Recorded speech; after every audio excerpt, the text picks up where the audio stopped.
मैं गोविंद कुमार शारदा एजुकेशन में आपका स्वागत करता हूं। आज हम गोली दर्पण का पूर्ण विश्लेषण करेंगे, जिसमें आप लोगों को हम बताएंगे कि गोली दर्पण क्या है, वह किसका प्रकार है, वह उसका प्रतिबिंब कैसा बनता है और उसका चिन्ह परिपाटी क्या होता है, कब प्रतिबिंब या वस्तु की स्थिति ऋणात्मक या धनात्मक होती है। सारे विश्लेषण का आज हम विस्तृत रूप से आप लोगों को बताएंगे।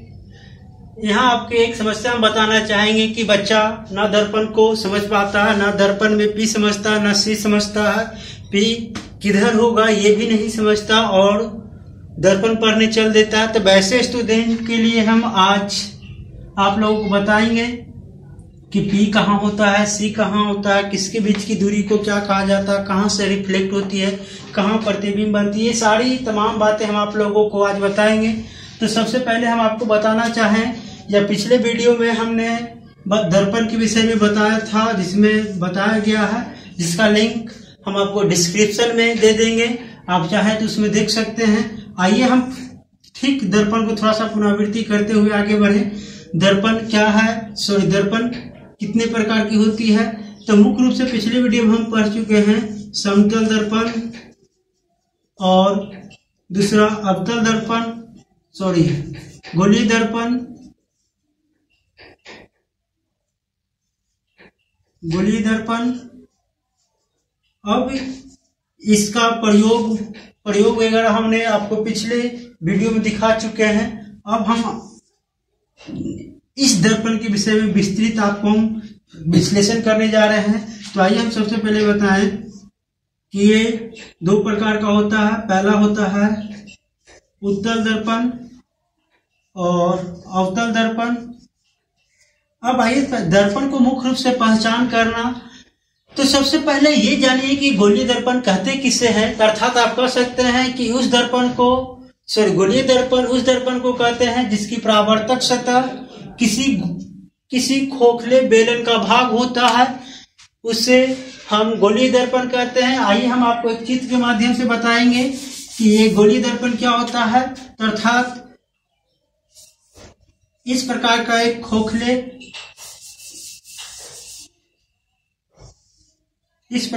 खोखले बेलन हम बना के दिखाते हैं, जिसका भाग हम आपको काट कर दिखाएंगे। ये आप खोखले बेलन देख पा रहे होंगे। अब इस बेलन को काट देने के बाद देखेंगे कि इसकी दो सतह बन जाती है इस प्रकार। यह हम आइए एक गोला काट के दिखाते हैं। इस प्रकार का गोला कट चुका है। अब दोस्तों आपको देखें कि इस गोला का सेंटर, ये तो निश्चित रूप से बताया गया है कि किसी भी वृत्त का सेंटर ये बीच में होता है। अब सेंटर से परिधि तक मिलाने वाली रेखा को त्रिज्या कहा गया है, जिसका भी हम विस्तृत अध्ययन करेंगे और बताएंगे। तो चलिए पहले हमको आपको ये बता दें कि ये दर्पण जो होती है, किसको हम अवतल कहेंगे, किसको उत्तल कहेंगे। तो आइए इस गोले को हम बीच से दो भाग में बांट देते हैं। तो आप देख पा रहे होंगे कि एक अंदर का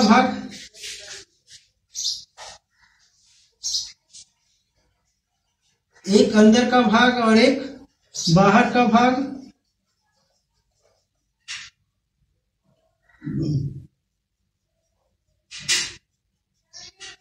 ये हम आपको दर्पण के दूसरे तरफ कलई करके दिखाए हैं, कलई किया गया है। अर्थात आप देख पाएंगे कि इस तरफ तो कलई ही किया गया है, चेहरा इधर से देखा जाएगा, और इस दर्पण में बाहर से कलई किया गया है, मतलब चेहरा ये अंदर से देखा जाएगा।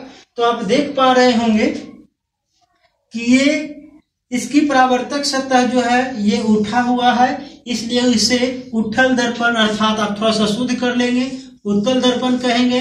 अगर पहला आप उत्तल दर्पण करेंगे तो दूसरा आपको अवतल दर्पण की पहचान हो जाएगी। इंग्लिश मीडियम वाले बच्चों को हम थोड़ा सा बताना चाहेंगे कि इंग्लिश में इसको कैसे पहचान करेंगे। तो आप जानते होंगे कि अवतल दर्पण को इंग्लिश में कनकेव मिरर कहा जाता है। अर्थात केव मीन्स आप लोग जानते होंगे कि गुफा होती है, गुफा मतलब अंदर की तरफ। उसी प्रकार केव के विषय जब भी बात आएगी तो केव मतलब गुफा से आप अवतल दर्पण याद रखेंगे। तो ये तो हम आपको बता चुके हैं कि गोलीय दर्पण किसे कहते हैं। तो आप देख पा रहे होंगे कि ये एक गोले का भाग था जिससे हमने काट कर दर्पण बनाया है, अर्थात इस प्रकार के दर्पण को हम गोलीय दर्पण कहेंगे। तो आइए फिर से एक बार परिभाषा बताना चाहेंगे कि गोलीय दर्पण किसे कहते हैं। जैसा कि आप यहाँ लिखा हुआ देख पा रहे होंगे कि गोलीय दर्पण उस दर्पण को कहते हैं जिसकी परावर्तक सतह जिधर से हम लोग चेहरा देखते हैं उस सतह को परावर्तक सतह कहेंगे। अर्थात एक तरफ कलई किया हुआ रहता है और दूसरी तरफ परावर्तक जिधर से वह परावर्तन करती है प्रकाश को, इसलिए उसको परावर्तक सतह कहा गया। जैसे देखा इस फिगर में आप देख सकेंगे कि इधर से प्रकाश आएगी और यही सतह जो है बाहर वाली सतह इस प्रकाश को रिफ्लेक्ट कर देगी, अर्थात इसलिए इसे परावर्तक सतह कहा गया है। इस दर्पण में आप देख रहे होंगे कि लाइट इस प्रकार की आएगी और ये रिफ्लेक्ट करेगी, तो इसलिए इस सतह को अंदर वाले जो सतह है उसको हम परावर्तक सतह कहेंगे। अर्थात उत्तल दर्पण में बाहरी भाग जो होता है वो परावर्तक सतह कहलाती है, जबकि अवतल दर्पण में अंदर वाला भाग जो होती है वह परावर्तक सतह कहलाती है। तो आपको हम एक खोखले बेलन के टुकड़े करके दिखाया कि इस खोखले से कैसे बेलन बनाया जाता है। चलिए अब आपको हम बताना चाहें कि ध्रुव किसे कहते हैं। तो सबसे पहले एक मुख्य बात आप सीख लें कि ध्रुव क्या है। तो आपको हम वही बता रहे थे कि ये गोले है, ये गोले का एक भाग है। आइए हम थोड़ा सा इसको फिर से बनाकर दिखाते हैं। अब ये जैसा कि परिभाषा में बताया जा रहा कि गोलीय दर्पण के मध्य बिंदु, अब ये जो आप दर्पण देख रहे हैं इसका मध्य बिंदु, तो आप देख पाएंगे कि ये इसका मध्य भाग है, अर्थात यहाँ पर इसका मध्य बिंदु बनेगा, इसलिए इस बिंदु को हम लोग पोल कहते हैं, जिसे हिंदी में ध्रुव के नाम से जाना जाता है। अब आइए हम आपको इसको एक परिभाषा से बताएंगे कि पोल ध्रुव किसे कहते हैं। तो कहा गया कि गोलीय दर्पण के मध्य बिंदु को हम लोग ध्रुव कहते हैं, जिससे इंग्लिश में पोल कहा जाता है, और वही पोल कहे जाने के कारण ध्रुव का संकेता अक्षर पी होता है। अब हम आपको बताना चाहेंगे वक्रता केंद्र। तो वक्रता केंद्र जैसा कि आप यहाँ देख पा रहे हैं कि ये एक वृत्त है और ये बीच में केंद्र है। अब कहा गया कि केंद्र से परिधि तक मिलाने वाली रेखा को हम लोग मैथ में पढ़ते थे कि सेंटर से परिधि को मिलाने वाली रेखा को त्रिज्या कहते हैं। तो उसी प्रकार कहा गया कि गोलीय दर्पण जिस खोखले गोलन का भाग होता है उस गोले का केंद्र को दर्पण का केंद्र कहते हैं। अर्थात आप देख पा रहे होंगे कि किसे हम वक्रता केंद्र कहेंगे। तो आप देखेंगे कि ये एक गोले का भाग है और ये गोला का जो सेंटर रहा था वह इस गोलीय दर्पण का वक्रता केंद्र कहलाएगा, जिसे सेंटर सी से जाना जाता है, इसलिए हम आइए सी दिखाते हैं। अब यहाँ एक रोचक बात बताना चाहेंगे कि ये आपका अवतल दर्पण दिखाया गया है। अब आइए हम उत्तल आपको बना के दिखाते हैं। ये आपका उत्तल दर्पण है। तो यदि आप मेरे साथ समझ पा रहे होंगे तो आप बताएंगे कि ये दर्पण का मध्य भाग है, इसलिए इसे पी कहा गया है। अब आप बताइए कि सी इधर होगा या इधर होगा, 1 नंबर तरफ या 2 नंबर तरफ। यदि आप दर्पण को थोड़ा सा भी समझते हैं तो बताइए कि सी इधर लिखाएगा या इधर लिखाएगा। अगर आप लोग समझ पा रहे हैं, अगर सही आंसर दे पा रहे हैं तो आप हमको कमेंट करके बताएं कि सी 1 नंबर तरफ लिखाएगा या 2 नंबर तरफ लिखाएगा। तो दोस्तों सबसे बड़ी समस्या यही है कि स्टूडेंट ना पी समझता, ना सी समझता, ना उसका दिशा समझता है और दर्पण पढ़ने चल देता है। वैसे स्टूडेंट के लिए ही हम आज ये गोलीय दर्पण का विश्लेषण करके बता रहे हैं। तो दोस्तों सबसे पहले हम आपको एक बात बताना चाहेंगे कि यहाँ क्या होता है कि इस गोले की भाग, अर्थात आप देखेंगे कि एक प्रकार का गोलीय दर्पण है और ये गोलीय जब भी गोल होगा तो इधर से हो सकता है, गोल जब भी ये होगा तो इधर से होगा, इधर से कदापि गोल नहीं हो सकता, कभी भी गोल नहीं हो सकता है, क्योंकि यह गोलीय दर्पण का भाग है। और वक्ता केंद्र के हिसाब से हम लोग जो परिभाषा जानते हैं तो कहा गया है कि गोलीय दर्पण जिस गोले का भाग होता है उस गोले का सेंटर ही, इस गोले का सेंटर ही दर्पण का सी कहलाता है। तो दोस्तों हम पहले बताना चाह रहे थे कि डिफाइन के हिसाब से जो गोला का, अगर मान ले जाए कि इसको हम धीरे धीरे ऐसे करके गोल करें तो इसका सेंटर बीच में होगा, सेंटर कभी बाहर होता है क्या? अगर इस फिगर को हम देख लें, इस प्रकार की यहाँ बताया गया है तो सी जब भी होगा तो अंदर होगा। क्यों? क्योंकि गोला जब भी बनेगा तो इधर से गोल बनेगा, इधर से कभी भी गोल नहीं बन सकता है। इसलिए परिभाषा में बताया गया है कि गोलीय दर्पण जिस गोले का भाग होता है उस गोले के केंद्र को, अगर ये गोल बना दिया गया, इस केंद्र को ही हम लोग वक्ता केंद्र कहते हैं, जिसे इंग्लिश में सेंटर कहा जाता है। और उसी का संकेता अक्षर, सी संकेता अक्षर के नाम से इसे निरूपित किया जाता है। अब आइए हम बताएंगे वक्ता त्रिज्या। तो आप मेरे साथ जैसा कि देख पा रहे हैं, अभी हमने आपको बताया P, उसके बाद बता रहे हैं C for of centre, P for pole आप कह सकते हैं। और परिभाषा में बताया गया है कि गोलीय दर्पण जिस गोले का भाग होता है उस गोले के त्रिज्या को हम क्या कहते हैं? उस गोले की त्रिज्या को वक्ता त्रिज्या करते हैं। अर्थात आप अपनी भाषा में भी कह सकते हैं कि P और C को मिलाने वाली जो रेखा होती है उस रेखा को हम लोग वक्ता त्रिज्या कहते हैं। जैसा कि आप यहाँ देख पा रहे होंगे, P और C को मिलाने वाली जो रेखा है इस रेखा को ही हम लोग वक्ता त्रिज्या कहते हैं। अर्थात आप देख पा रहे होंगे यहाँ। दूसरे बात में हम आपको बताना चाहेंगे मुख्य अक्ष।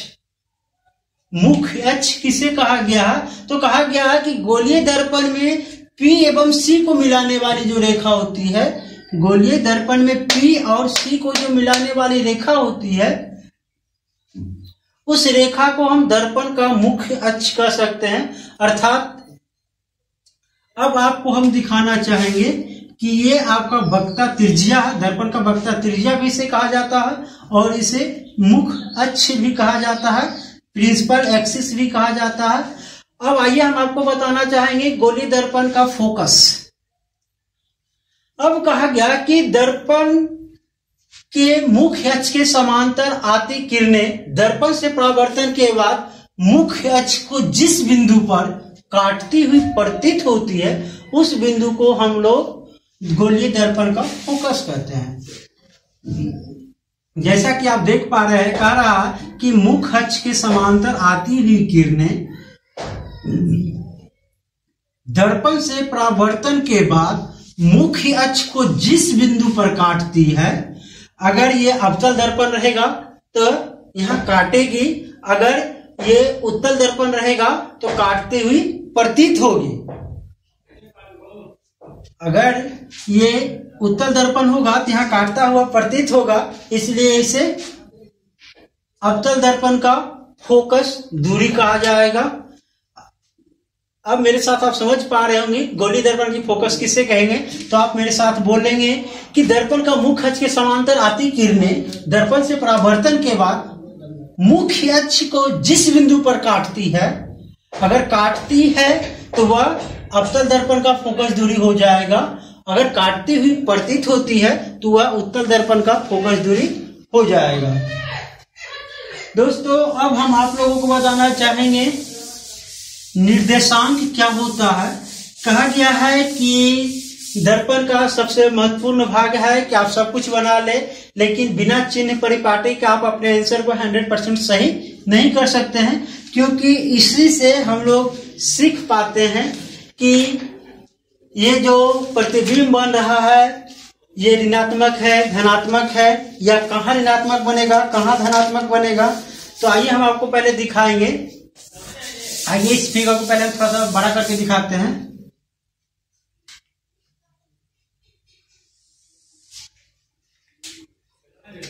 ये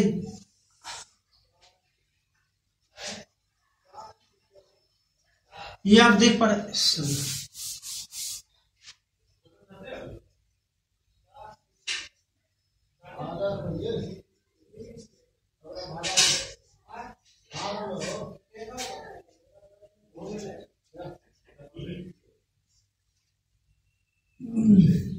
ये सी आप देख पा रहे होंगे, सी पर बराबर बनता है और ये अनंत पर छोटा बनता है और सी के बाद इधर बड़ा बनता है और यहां से यहां तक जो भी प्रतिबिंब बनेगा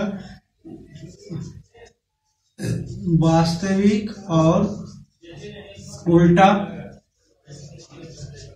बनेगा। जैसा कि आप देख पा रहे होंगे कि अवतल दर्पण में वस्तु की 6 स्थितियां होती है। पहला अनंत, हमारी 6वीं स्थिति लिख के दिखाते हैं। पहला अनंत पर, दूसरा पहला अनंत देख पा रहे होंगे, दूसरा अनंत और सी के बीच देख पा रहे होंगे, तीसरा सी पर, चौथा सी और एफ पर, फिर आप देख पा रहे होंगे एफ पर, फिर देख रहे होंगे एफ और पी पर, एफ और पी पर, और देख रहे होंगे लास्ट पी पर। तो पी पर तो बताया कि पी से आएंगे, पी से जाएंगे, पिछले में हम आपको बता चुके थे। अब आइए हमको ये देखना है कि ये जो प्रतिबिंब कब कब बदल सकती है। तो सबसे पहले ये देख लें कि कहां पर वास्तविक प्रतिबिंब बनता है और कहां काल्पनिक बनता है, कहां वस्तु का बराबर बनता है, कहां वस्तु से बड़ा बनता है, कब दर्पण के पीछे बनता है। तो जैसा कि आप इसमें देख पा रहे होंगे, अब कहा गया कि ये 6 स्थिति पर ही अवतल दर्पण में प्रतिबिंब बनता है। तो आप देख पा रहे होंगे कि अगर अनंत पर कोई वस्तु रहेगा उसका प्रतिबिंब छोटा बनेगा, अगर किसी वस्तु को सी पर रखा जाए तो उसका प्रतिबिंब बराबर बनेगा, अगर किसी वस्तु को सी और एफ पर रखा जाए अर्थात इस पर सी पर बराबर और छोटा छोटा बड़ा बड़ा बड़ा और बराबर। तो आप देख पा रहे होंगे कि 2 बार छोटा बनता है, 1 बार बराबर, 2 बार बराबर बनता है और 3 बार बड़ा प्रतिबिंब बनता है।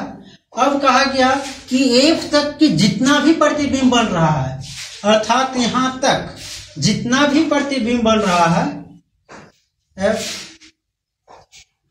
एफ तक जितना भी प्रतिबिंब बन रहा है, उस प्रतिबिंब की प्रकृति क्या होगी, वास्तविक और उल्टा। अर्थात ये एफ तक के जितना भी प्रतिबिंब बनेगा, वस्तु को अनंत पर रखिए तो ये बनेगा, अनंत और सी के बीच रखिए तो ये बनेगा, अगर वस्तु को सी पर भी रखिएगा तो यही बनेगा, अगर वस्तु को सी और एफ के बीच रखिएगा तो यही बनेगा, अगर वस्तु को एफ पर भी रखिएगा तो यही बनेगा। जब वस्तु को हम एफ और पी के बीच रखते हैं तब वास्तविक और सीधा बनता है और इसका प्रतिबिंब दर्पण के पीछे बनता है।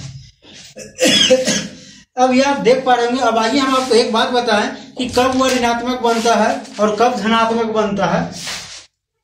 तो जैसा कि आप देख पा रहे होंगे कि आप यहां खड़ा हो जाइए, आपके दाहिने तरफ, ठीक है, आपके दाहिने तरफ जो भी प्रतिबिंब बनेगा वो प्रतिबिंब धनात्मक होगा, और अगर आप सपोज दैट यहां खड़ा है तो आपके दाहिने तरफ इधर होगा, इधर का जितना भी प्रतिबिंब बनेगा सब क्या बनेगा, धनात्मक बनेगा। अगर आप यहां पर इस दिशा में खड़ा है तो आपका दाहिना हाथ इधर और बायां हाथ इधर आएगा, अर्थात इधर का जो भी प्रतिबिंब बनेगा वह क्या बनेगा। अब आइए छोटा सा हम एक चिन्ह परिपाटी बनाकर आप लोगों को दिखाते हैं कि कैसे बनता है।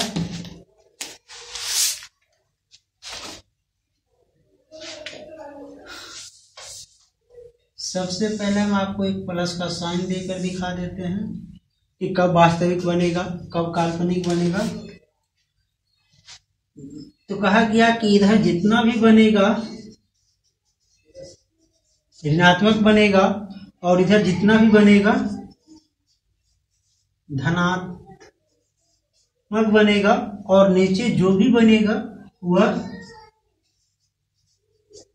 ऋणात्मक बनेगा।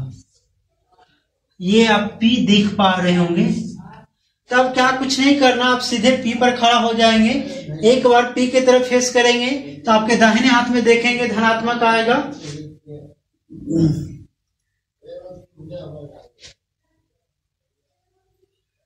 अर्थात कर सकते हैं। एक बात आप हमेशा याद रखें कि दर्पण में जो भी दूरी मापी जाती है, या तो फोकस दूरी हो, या वक्रता त्रिज्या हो, या ऋणात्मक हो, या धनात्मक हो, ये सभी का P